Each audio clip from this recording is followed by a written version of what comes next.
और chapter number 3 का technical assessment के ऊपर हमने बात की थी कि हमें क्या करना होता है। हमें बेसिकली टेक्निकल असेसमेंट भी जो है वो करनी होती है जब हम लोगों ने प्रोजेक्ट को शुरू करना होता है। और टेक्निकल असेसमेंट के बाद हमने बात की थी, टेक्निकल असेसमेंट का मतलब ये था कि आपने बेसिकली टेक्निकली देखना है कि क्या प्रोजेक्ट फिजिबल है, बनाया जा सकता है या नहीं बनाया जा सकता। मतलब कि आपके पास इतने हार्डवेयर्स, टेक्नोलॉजी इतनी अवेलेबल है कि आपके पास वो सूटेबल हार्डवेयर अवेलेबल है जो आपको रिक्वायर्ड है ताकि आप अपने प्रोजेक्ट को जो है वो डेवलप कर सकें। तो आपने अवेलेबिलिटी ऑफ हार्डवेयर या अवेलेबिलिटी ऑफ टेक्नोलॉजी जो है वो देखनी होती है कि अवेलेबिलिटी भी है या नहीं। अगर अवेलेबिलिटी होगी तो फिर ही बना सकेंगे ना प्रोजेक्ट, अदरवाइज तो प्रोजेक्ट आप नहीं बना सकेंगे। तो ये चीज़ आपने बेसिकली जो है वो बेटा मेक श्योर करनी होती है, जो कि टेक्निकल असेसमेंट में देखी जाती है। सर जी पेज नंबर क्या बुक का? जी मैं बता देता हूँ, पेज नंबर 39 है बुक का। 39 अब 40 पेज नंबर हम कर रहे हैं, पेज नंबर 40। नेक्स्ट हमने बात की थी कॉस्ट बेनिफिट एनालिसिस। इसमें बेसिकली आपने ये देखना होता है कि आपने बेसिकली कंपैरिजन करना होता है कि जो आपके पास ओवरऑल पूरे प्रोजेक्ट की एक्सपेक्टेड कॉस्ट है जो कि आपको प्रोजेक्ट के ऊपर लगानी पड़ेगी या प्रोग्राम के ऊपर लगानी पड़ेगी। आपने एक्सपेक्टेड कॉस्ट को जो एग्जिस्टिंग आपको बेनिफिट्स मिल रहे होते हैं उनके साथ कंपेयर करना होता है, और आपने कॉस्ट और बेनिफिट का एनालिसिस करना होता है कि क्या आपकी जो एक्सपेक्टेड कॉस्ट है, क्या आप वो कॉस्ट भी पूरी कर सकेंगे या नहीं कर सकेंगे। क्या इवन ब्रेक के पॉइंट पे आ जाएंगे, जिसे ब्रेक इवन का पॉइंट कहते हैं। ब्रेक इवन एक ऐसा पॉइंट होता है जहां पे आपकी जो कॉस्ट जो आपने लगाई होती है, जो इन्वेस्टमेंट आपने की होती है, वो इन्वेस्टमेंट पूरी हो जाती है। उसके बाद आपका बेसिकली काम होता है अर्निंग्स का, या उसके बाद आपका फेज होता है बेनिफिट का, प्रॉफिट का फेज होता है। तो आपने बेसिकली ये देखना है कि क्या आप ब्रेक इवन के पॉइंट पे आ गए हो या नहीं आए। तो इसके लिए आपने एक्सपेक्टेड कॉस्ट को एग्जिस्टिंग बेनिफिट्स के साथ कंपेयर करना है। अब इस काम के लिए पहले तो आपको ये पता होना चाहिए कि आपके पास कॉस्ट होती कौन कौन सी है। अगर आपको ये नहीं पता कि कैटेगरीज ऑफ कॉस्ट क्या क्या हैं, तो आप कभी भी ये आइडेंटिफाई नहीं कर सकेंगे या ये जज नहीं कर सकेंगे कि एक्सपेक्टेड कॉस्ट क्या एग्जिस्टिंग बेनिफिट्स हमारे जो हैं वो एक्सपेक्टेड कॉस्ट को पूरे कर भी सकेंगे या नहीं कर सकेंगे, जो इन्वेस्टमेंट हमने की है वो पूरी हो भी सकेगी या नहीं हो सकेगी। तो इसलिए पहले आपको तो कॉस्ट बेनिफिट एनालिसिस में पहला काम आपका ये होता है कि आप बेसिकली आइडेंटिफाई करें कि आपकी कॉस्ट क्या क्या होती है और आपके बेनिफिट्स क्या क्या होते हैं। मतलब different categories of cost and different categories of benefits आप लोगों ने फाइंड आउट करनी है, पहला काम था, जो कि यहाँ पे पेज नंबर 41 में पहले पॉइंट में दिया गया है। ये पहला पॉइंट है, identifying and estimating all of the costs and benefits of carrying out the project.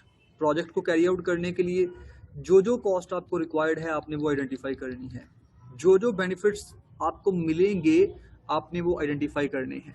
ठीक है, फिर उसके बाद होता है कि आपने जो कॉस्ट की कैटेगरीज बनाई हैं उन कैटेगरीज को बेसिकली आप क्या करो, आप कॉस्ट को किसी खास कॉमन यूनिट में डिफाइन कर दो, कॉमन यूनिट्स एलोकेट कर दो कॉस्ट एंड बेनिफिट्स को। जैसे सपोज मैं कहता हूँ कि मैं रुपीज़ में कॉमन यूनिट, मेजरमेंट यूनिट जिसे हम कहते हैं, मैं रुपीज़ में डिफाइन कर लेता हूँ, या डॉलर्स में डिफाइन कर लेता हूँ, या जापानीज़ येन में डिफाइन कर लेता हूँ, या जो भी आपके पास करेंसी है मैं उसमें जो है वो इसको डिफाइन कर लूँगा। तो कॉस्ट एंड बेनिफिट की कैटेगरीज निकालने के बाद आपका नेक्स्ट काम होता है कि आप उनको किसी खास कॉमन यूनिट में बेसिकली एक्सप्रेस करें। तो आपने एक्सप्रेस करना है डिफरेंट कॉस्ट एंड बेनिफिट्स को किसी खास कॉमन यूनिट के अंदर। तो ये दो काम हैं जो बेसिकली आपने कॉस्ट एंड बेनिफिट एनालिसिस के अंदर करने हैं। अब किस किस्म की कॉस्ट आपके पास होती है और क्या क्या बेनिफिट्स होते हैं। मेजरली 3 किस्म की कॉस्ट यहाँ डिफाइंड है, वैसे तो और भी बड़ी कॉस्ट होती है, ठीक है, जो कि आपको बेयर करनी पड़ती है, जो कि आपको लगानी पड़ती है अपने प्रोजेक्ट के ऊपर। जैसे पहली टाइप ऑफ कॉस्ट क्या है, डेवलपमेंट कॉस्ट। आपकी जो टीम होगी ना, उसके जो सैलरीज के बिल होंगे, जो सैलरीज होंगी, वो बेसिकली डेवलपमेंट कॉस्ट होती है। तो डेवलपमेंट कॉस्ट में क्या होगा, salaries and other employment cost of the staff. एक तो आपने जो सैलरी देनी होती है स्टाफ को, वो इसमें शामिल हो जाएगी। फिर स्टाफ जो है वो समटाइम्स प्रोजेक्ट के लिए किसी दूसरे शहर में जाता है, आपके प्रोजेक्ट के लिए किसी दूसरे शहर में जाता है, मुख्तलिफ चीज़ों के लिए जा सकता है। वो कंसल्टेंसी लेने के लिए जा सकता है ताकि आपका प्रोजेक्ट जो है ये पूरा हो सके, या वो ट्रेनिंग लेने जा सकता है। तो आपके प्रोजेक्ट के लिए जो ट्रेनिंग्स आपको रिक्वायर्ड होंगी, उसके ऊपर जो बेसिकली प्रोजेक्ट बनाने के लिए जो ट्रेनिंग्स रिक्वायर्ड होंगी, उसके ऊपर भी जो पैसे लगेंगे वो भी आपके डेवलपमेंट कॉस्ट में आ जाएंगे। इसी तरह से आपका एक एम्प्लॉय अगर आपके प्रोजेक्ट को पूरा करता है और उसको पूरा करने के दौरान डेली ट्रैवल करना पड़ता है एक शहर से दूसरे शहर, तो वो जो TADA होगा, जिसे ट्रैवल अलाउंस और डेली अलाउंस कहते हैं, वो भी डेवलपमेंट कॉस्ट में शामिल हो जाएगा। नेक्स्ट टाइप ऑफ कॉस्ट क्या है, सेटअप कॉस्ट। इसमें क्या है कि आपने अपने बेसिकली सिस्टम को इंस्टॉल करना है, या यूं कह लें कि आपने एक मशीनरी डेवलप की है, तो उस मशीनरी को जिस जगह पे आपने प्लांट करना है, उस जगह पे प्लांट करने का या उस जगह पे सेटअप करने की जो कॉस्ट होगी, वो आपकी कौन सी कॉस्ट होगी, सेटअप कॉस्ट होगी। ठीक है, तो include cost of putting the system into place, कि आपने जो सिस्टम को इंस्टॉल करना है या प्लेस पे पुट करना है, उसकी जो कॉस्ट होगी वो आपकी सेटअप कॉस्ट। फिर आ जाएगी ऑपरेशनल कॉस्ट, तीसरी कैटेगरी। ऑपरेशनल कॉस्ट क्या चीज़ है, जब प्रोजेक्ट बन जाता है, उसको इंस्टॉल कर दिया जाता है, तो इंस्टॉल करने के बाद यूज़र उसको यूज़ कर रहा होता है। ठीक है, तो जब प्रोजेक्ट ऑपरेशन परफॉर्म कर रहा होता है, तो उस वक्त जो उन ऑपरेशंस को परफॉर्म करने के ऊपर जो कॉस्ट लग रही होती है, वो आपकी कॉस्ट होती है ऑपरेशनल कॉस्ट। ठीक है, प्रोजेक्ट को ऑपरेट करने के ऊपर जो कॉस्ट लग रही होती है, मसलन जिनको आपने प्रोजेक्ट बना के दिया है, उनको प्रोजेक्ट के बारे में ऐसा इतना ज़्यादा इल्म नहीं है, तो आप क्या करोगे, आप उनकी डिफरेंट ट्रेनिंग्स करवाओगे। ठीक है, आप उनके स्टाफ मेंबर्स को ट्रेन करोगे, उनकी वर्कशॉप्स करवाओगे, ताकि आप उनको सिखा सकोगे प्रोजेक्ट को यूज़ कैसे करना है। प्रोजेक्ट का जो फ्रंट एंड है, जो यूज़र इंटरफेस है, जो पेजेस हैं प्रोजेक्ट के, इनको कैसे यूटिलाइज करना है, तो उसके ऊपर जो कॉस्ट आएगी वो आपकी ऑपरेशनल कॉस्ट होगी। फिल वक्त तो वो आप पे करोगे, लेकिन एट द एंड होता क्या है, हर किस्म की कॉस्ट कस्टमर ने पे करनी होती है। जिस कस्टमर ने परचेज करना है ना सॉफ्टवेयर या प्रोजेक्ट, उसी ने पे करनी होती है। तो ऑपरेशनल कॉस्ट आ जाता है। इसके बाद आपके पास आ जाते हैं बेनिफिट्स। 3 किस्म के बेनिफिट्स डिफाइन किए गए हैं, डायरेक्ट, असेसेबल इनडायरेक्ट बेनिफिट्स और इंटेंजिबल बेनिफिट्स। डायरेक्ट बेनिफिट्स में क्या है,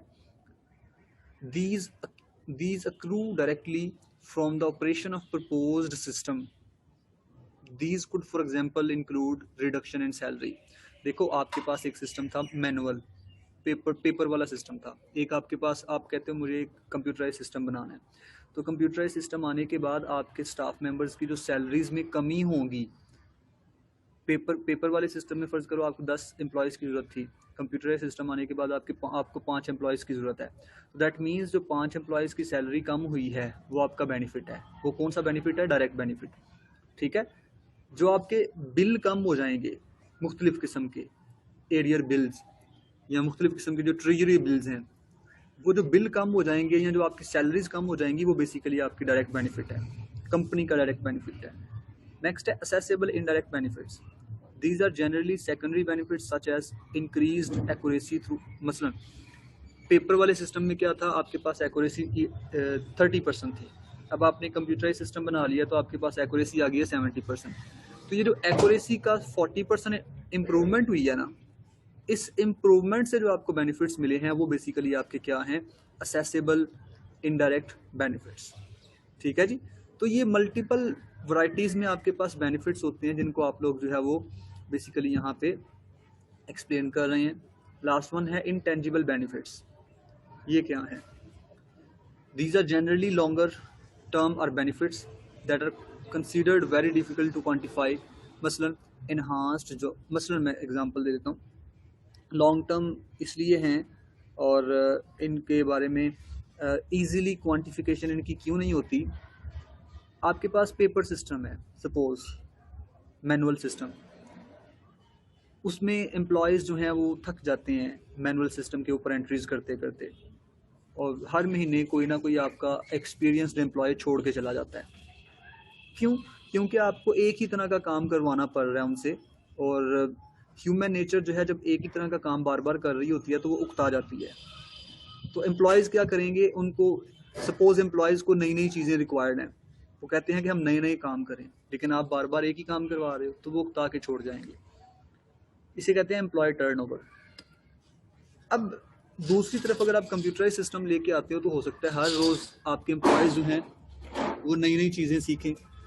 कंप्यूटराइज सिस्टम की वजह से आपके एम्प्लॉयज़ जो हैं वो डिफरेंट चीज़ों को सीखेंगे, नई स्किल्स लर्न करेंगे। तो ये जो नई स्किल्स को लर्न करने से उनका इंटरेस्ट जो बढ़ेगा, इस इंटरेस्ट के बढ़ने से क्या होगा, आपका जो एम्प्लॉय टर्नओवर है वो कम हो जाएगा।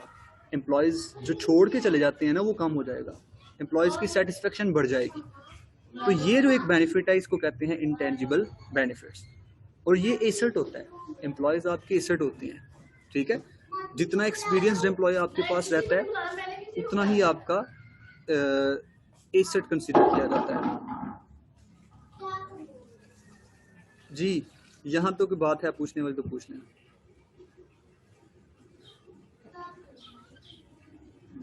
No sir. जी, तो नेक्स्ट है कैश फ्लो फोरकास्टिंग। ये डायग्राम भी आपके सामने आ रही है।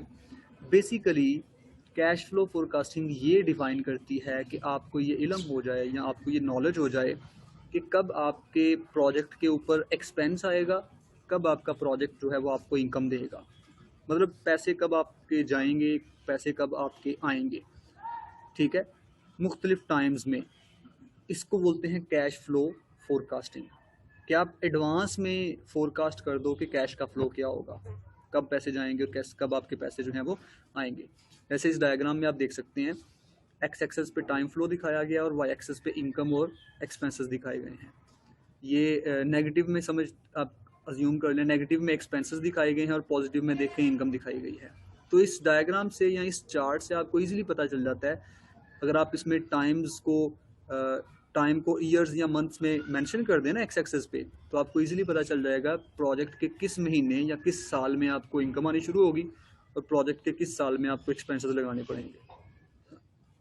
तो ये बेसिकली ये सारा क्यों ज़रूरी होता है, देखें ये सारा इसलिए ज़रूरी होता है, अगर आपको ये नहीं पता कि आपको कब एक्सपेंसेस करने पड़ेंगे तो आप बैंक से लोन कब लेंगे।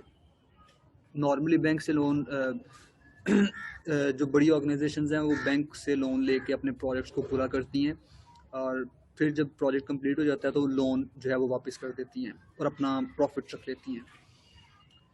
अब अगर आपको ये ही नहीं पता कि कब आपका प्रोजेक्ट आपको पैसे देना शुरू करेगा रिटर्न में, या कब आपने प्रोजेक्ट के ऊपर पैसे लगाने शुरू करने हैं, तो फिर आप लोन कब लेंगे कब नहीं लेंगे ये कैसे डिसाइड कर सकेंगे। तो ये डिसाइड करना बड़ा इंपॉर्टेंट होता है किसी भी फर्म के लिए या किसी भी ऑर्गेनाइजेशन के लिए, कि कब उनको किसी भी पर्टिकुलर बैंक के साथ कांटेक्ट करना चाहिए लोन के लिए और कब इनको कांटेक्ट नहीं करना चाहिए। तो ये सिंपल कैश फ्लो फोरकास्टिंग है, जिसकी आगे हम जाके मज़ीद कुछ टेक्निक्स भी देखेंगे। नेक्स्ट है कॉस्ट बेनिफिट एवेल्यूएशन टेक्निक्स। अभी तो हमने ऊपर कॉस्ट बेनिफिट एनालिसिस पढ़ा था ना शुरू में 3.2 में। नेक्स्ट हमारा ये पार्ट है कॉस्ट बेनिफिट एवेल्यूएशन। कि आपने क्या करनी है, आपने बेसिकली इवेल्यूएट करना है कॉस्ट को और बेनिफिट को, कि कितनी कॉस्ट आपकी आ रही है। आपके पास सपोज 4-5 प्रोजेक्ट्स हैं, तो आपने उन 4-5 प्रोजेक्ट्स में से किसी एक प्रोजेक्ट को डिसाइड करना है कि आपने किस प्रोजेक्ट को लेके चलना है, प्रोजेक्ट नंबर 1 को, प्रोजेक्ट नंबर 2 को या प्रोजेक्ट नंबर 3 को, या एक्सेट्रा जितने भी हैं। तो ये डिसीजन प्योरली किस बेस पे होगा, जो प्रोजेक्ट आपको अर्ली टाइम में बेनिफिट देगा या जो प्रोजेक्ट आपको ज़्यादा बेनिफिट देगा, आप उसको बेसिकली चूज़ कर लेंगे। तो डिफरेंट टेक्निक्स हैं जो कि डिफरेंट वे में आपको गाइड करती हैं कि आपकी जो प्रोजेक्ट की सिलेक्शन है वो किस तरह होनी चाहिए और कौन सी होनी चाहिए, कौन सा प्रोजेक्ट आपको सेलेक्ट करना चाहिए, ठीक है। डिफरेंट बेसिस पे। कुछ टेक्निक्स आपको ये कहेंगी कि जो प्रोजेक्ट आपको जल्दी रिटर्न करना शुरू कर देंगे आप वो प्रोजेक्ट सेलेक्ट कर लो। कुछ टेक्निक्स आपको ये कहेंगी कि ओवरऑल जो प्रॉफिट आपका प्रोजेक्ट जिस प्रोजेक्ट का ज़्यादा होगा आप उसको सिलेक्ट कर लो, ओवरऑल प्रॉफिट, जिसे आप नेट प्रॉफिट भी कहते हैं। कुछ टेक्निक्स आपको ये कहेंगी कि आप डिस्काउंट रेट भी शामिल कर लो। मसलन करेंसी की वैल्यू डिवैल्यूएट होती है ना हर साल के साल, नॉर्मली हमारे यहाँ ये हो रहा है। तो कुछ टेक्निक्स ये कहेंगी कि आप करेंसी की डिवैल्यूएशन को भी शामिल करो और डिवैल्यूएशन को शामिल करते हुए डिसाइड करो कि आपको कौन सा प्रोजेक्ट करना चाहिए, कौन सा प्रोजेक्ट नहीं करना चाहिए। तो वन बाय वन करते हैं इनको। पहला है नेट प्रॉफिट। जैसे ये आप टेबल देख सकते हैं, इस टेबल में 4 प्रोजेक्ट्स को डिस्कस किया गया है और आपने बेसिकली इन 4 प्रोजेक्ट्स में से किसी एक प्रोजेक्ट को डिसाइड करना है जिसको आपने लेके चलना है। अब ईयर 0 में क्या हो रहा है, आप इन प्रोजेक्ट्स के ऊपर इन्वेस्टमेंट कर रहे हो, इनके ऊपर एक्सपेंसेस कर रहे हो। जैसे प्रोजेक्ट 1 में आपने .1 मतलब 1 लाख इन्वेस्ट किया है, प्रोजेक्ट 2 में आपने 10 लाख, प्रोजेक्ट 3 में आपने 1 लाख, प्रोजेक्ट 4 में आपने 1,20,000। फिर प्रोजेक्ट 1 ने पहले साल आपको 10,000 बेनिफिट दिया, दूसरे साल में 10,000, तीसरे साल में 10,000, चौथे साल में 20,000 और 5वें साल में 1 लाख। ठीक है, 5वें साल में 1 लाख। आप इन तमाम सालों के बेनिफिट्स को इकट्ठा कर लो, year 1, year 2, year 3, year 4, year 5, इन तमाम सालों के बेनिफिट्स को सम अप कर लो। सम अप करने के बाद आप क्या करो, ईयर 0 जो है उसको ऐड कर, ईयर 0 के एक्सपेंस को ऐड कर दो। जैसे इस वक्त मेरे पास जो बेनिफिट आ रहा था वो 1,50,000 था, 1 लाख मेरी इस पे इन्वेस्टमेंट थी, तो नेट प्रॉफिट मेरा कितना हुआ 50,000। प्रोजेक्ट 1 जो है वो 5 साल बाद मुझे नेट प्रॉफिट कितना दे रहा है 50,000, और प्रोजेक्ट 1 पे मैंने इन्वेस्ट कितना किया है 1 लाख। इसकी तरफ अगर आए दूसरे प्रोजेक्ट की तरफ, प्रोजेक्ट 2, इस पे आपने 10 लाख इन्वेस्ट किया है और 5 साल बाद कितना प्रॉफिट मिला है 1 लाख। ठीक है, अगर आप प्रोजेक्ट 1 और प्रोजेक्ट 2 देखें तो दोनों में रेशो ऑलमोस्ट सेम कंसीडर की जा रही है। ठीक है, क्यों? क्योंकि प्रोजेक्ट 1 में आपने 1 लाख, प्रोजेक्ट 2 में सॉरी इन दोनों में रेशो डिफरेंट है बिल्कुल। प्रोजेक्ट 1 में आपने 1 लाख इन्वेस्ट किया, 50,000 कमाया 5 साल बाद। प्रोजेक्ट 2 में आपने 10 लाख इन्वेस्ट किया और 5 साल बाद 1 लाख। तो प्रोजेक्ट 2 तो आपके लिए फ़िलहाल प्रोजेक्ट 1 और प्रोजेक्ट 2 में से प्रोजेक्ट 2 तो फिजिबल नहीं है। अगर मुझे कहा जाए तो मैं प्रोजेक्ट 1 को सिलेक्ट करूँ। क्यों? क्योंकि 1 लाख लगा के 5 साल बाद 50,000 मिल रहा है, प्रोजेक्ट 2 में 10 लाख लगा के 5 साल बाद 1 लाख मिल रहा है, तो फिर पहला प्रोजेक्ट हमारे लिए बेहतर है। तीसरे पे आए, तीसरे में देखें 1 लाख लगाया, ठीक है, और सारे सालों की अगर टोटल करें और 1 लाख माइनस कर दें तो 50,000 बचता है आपका।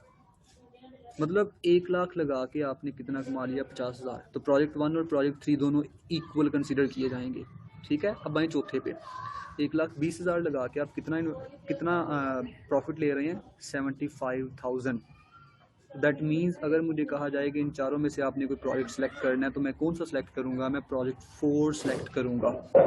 क्यों करूंगा? क्योंकि 1,20,000 लगा के 5 साल बाद मुझे 75,000 मिल रहा है।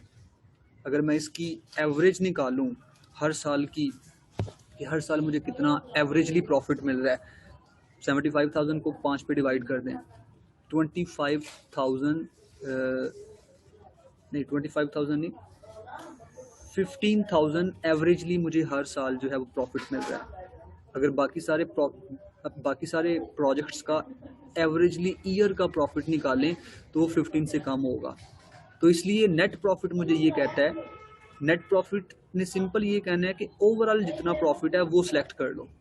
अब ओवरऑल के मुताबिक अगर इन 4 प्रॉफिट्स में से देखूं, 4 प्रोजेक्ट्स में से, तो प्रोजेक्ट 2 ओवरऑल सबसे ज़्यादा दे रहा है।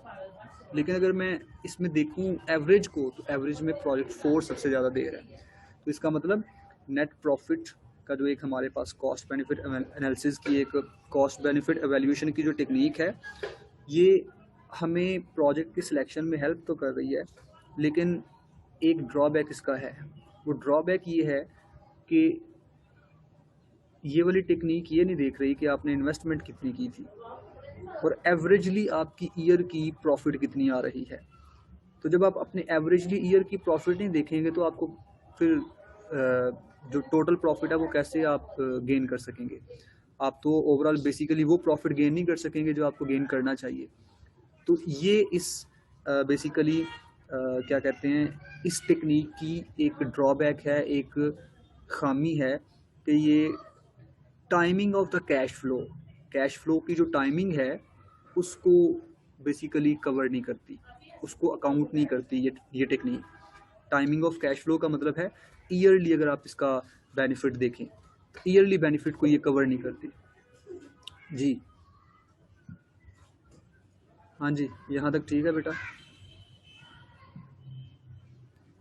जी सर। जी, तो एक तो ये टेक्निक हो गई आपके पास। नेक्स्ट है पे बैक पीरियड। पे बैक पीरियड कहते हैं कि जब आपका कोई प्रोजेक्ट जो है वो आपको रिटर्न करना शुरू कर दे, पैसे रिटर्न में देना शुरू कर दे। जिस प्रोजेक्ट का पे बैक पीरियड शॉर्टर होता है, मैंने पहले बात की थी ब्रेक इवन की। ब्रेक इवन मतलब जब आप एक वो पॉइंट जब आपकी जितनी आपने इन्वेस्टमेंट की होती है वो पूरी हो जाती है, उसके बाद आपको प्रॉफिट, एक्चुअल प्रॉफिट मिलना शुरू होता है। जैसे 1 लाख मैंने इन्वेस्ट किया, 5 माह बाद मेरा 1 लाख मुझे मिल गया है बेनिफिट की शक्ल में। अब 5 माह के बाद मुझे जो है वो एक्चुअल प्रॉफिट मिलना शुरू हो जाएगा, जो मेरा नेट प्रॉफिट है, एक्चुअल प्रॉफिट। ठीक है।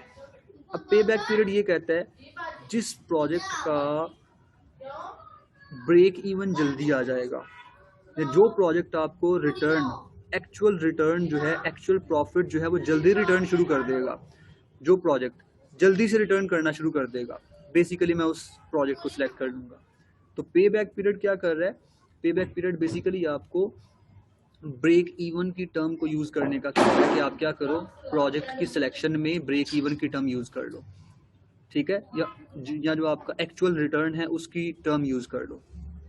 और ये आपको गाइड करता है कि आप एक्चुअल रिटर्न की टर्म को यूज़ करते हुए प्रोजेक्ट की सिलेक्शन को जो है वो यूज़ कर लिया करें। जैसे यहाँ कहा गया है, a payback period is the time taken to break even or pay back the initial investment.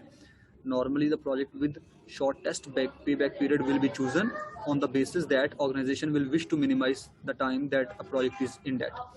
क्यों जरूरी ये टर्म हम क्यों यूज़ करेंगे? क्योंकि कुछ ऑर्गेनाइजेशंस चाहती हैं कि जो उन्होंने कर्जा लिया हुआ है उनका जल्दी से जल्दी ख़त्म हो जाए।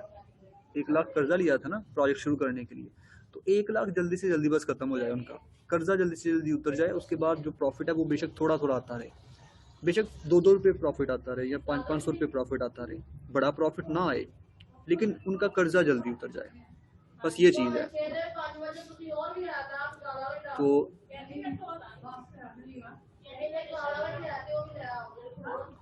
तो ये एडवांटेज है इसकी कुछ, जैसे advantage of payback period is that it is simple to calculate and is not particularly sensitive to small forecasting errors. ये इजी है इसको कैलकुलेट करना, और स्मॉल एरर्स के लिए जो है ये सेंसिटिव नहीं है ज़्यादा ये वाला।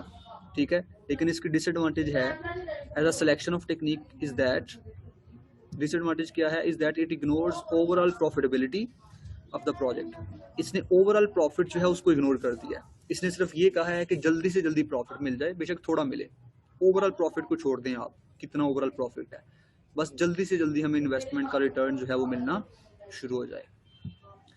तो नेक्स्ट हमारे पास है रिटर्न ऑन इन्वेस्टमेंट। ये टेक्निक क्या कहती है? इस टेक्निक में बेसिकली आपने क्या करना है, एक प्रीडिफाइंड फार्मूला है, उस फार्मूला को आपने यूज़ करना है, और उस फार्मूला को यूज़ करते हुए आपने बेसिकली इन्वेस्टमेंट जो आपने की होगी उस इन्वेस्टमेंट के ऊपर जो रिटर्न होगा वो फाइंड आउट करना है। ठीक है, जैसे यहाँ है return on investment ROI also known as accounting rate of return, इसको ARR भी कहते हैं, provides a way of comparing the net profitability to the investment required. आपने क्या करना है, बेसिकली जो आपको इन्वेस्टमेंट रिक्वायर्ड है उस इन्वेस्टमेंट के लिए जो नेट प्रॉफिट है, जो नेट प्रॉफिट, आपने नेट प्रॉफिट को इन्वेस्टमेंट के साथ बेसिकली कंपेयर करना है। There are some variations on the formula use to calculate the return on investment. कुछ वो कहता है वेरिएशंस हैं, ये सिंपल फार्मूला है जिसको आप यूज़ कर सकते हैं। ROI equals average annual profit divided by total investment multiply by 100। ठीक है, जैसे फ़र्ज़ करो यहाँ एग्जांपल्स ने दी है प्रोजेक्ट 1 की। प्रोजेक्ट 1 का एवरेज एनुअल प्रॉफिट हर साल का 10-10 हज़ार प्रॉफिट था average. 10,000 divided by 1 lakh, 1 lakh investment थी, 10 से मल्टीप्लाई 100 से मल्टीप्लाई कर दिया तो 10%। तो रिटर्न ऑन इन्वेस्टमेंट कितनी है? 10% रिटर्न ऑन इन्वेस्टमेंट है। अब अगर 4 प्रोजेक्ट्स हैं, उन 4 प्रोजेक्ट्स में से जिसकी रिटर्न ऑन इन्वेस्टमेंट 10% से ज़्यादा होगी हम उस प्रोजेक्ट को सिलेक्ट कर लेंगे। अब रिटर्न ऑन इन्वेस्टमेंट तो ये कहता है कि जिसकी परसेंटेज ज़्यादा होगी उसको सिलेक्ट कर लेना, लेकिन हो सकता है जिसकी परसेंटेज ज़्यादा हो उसके ऊपर इन्वेस्टमेंट भी आपने ज़्यादा की हो। ठीक है, 10 लाख इन्वेस्टमेंट की हो और 12% आपको रिटर्न ऑन इन्वेस्टमेंट मिल रही हो। अब 10 लाख इन्वेस्टमेंट के ऊपर 12% रिटर्न ऑन इन्वेस्टमेंट मिल रही है, तो इससे बेहतर तो ये है कि आप 1 लाख इन्वेस्टमेंट वाले प्रोजेक्ट को चूज़ कर लो जो कि आपको 10% रिटर्न ऑन इन्वेस्टमेंट दे रहा है। ठीक है, आगे इसने ये बात की भी है, देख लेते हैं हम इसको।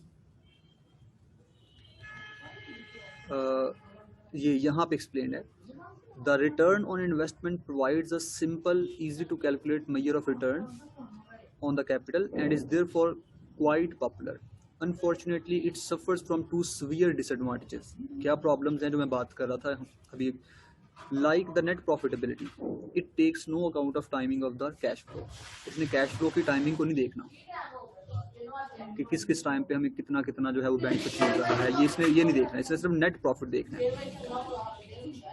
मोर importantly it is tempting to compare the rate of. अब एक जो रिटर्न ऑफ इन्वेस्टमेंट है ना, ROI जिसे हम कह रहे हैं या जिसे ARR कहते हैं, समटाइम्स क्या होता है ये इस रिटर्न ऑन इन्वेस्टमेंट को इंटरेस्ट रेट कंसिडर कर लेता है।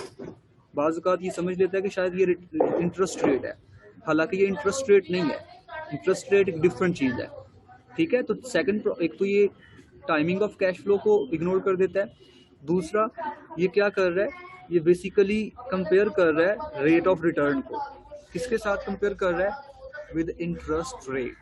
ये दो प्रॉब्लम्स हैं जो बेसिकली हमने नेट प्रेजेंट वैल्यू के अंदर जाके कवर कर लिया। अभी फिलहाल हम यहाँ तक कर लेते हैं, बाकी का काम फिर हम कल कर लेंगे। ठीक है जी, यहाँ तक प्रॉब्लम्स हैं तो पूछ लें।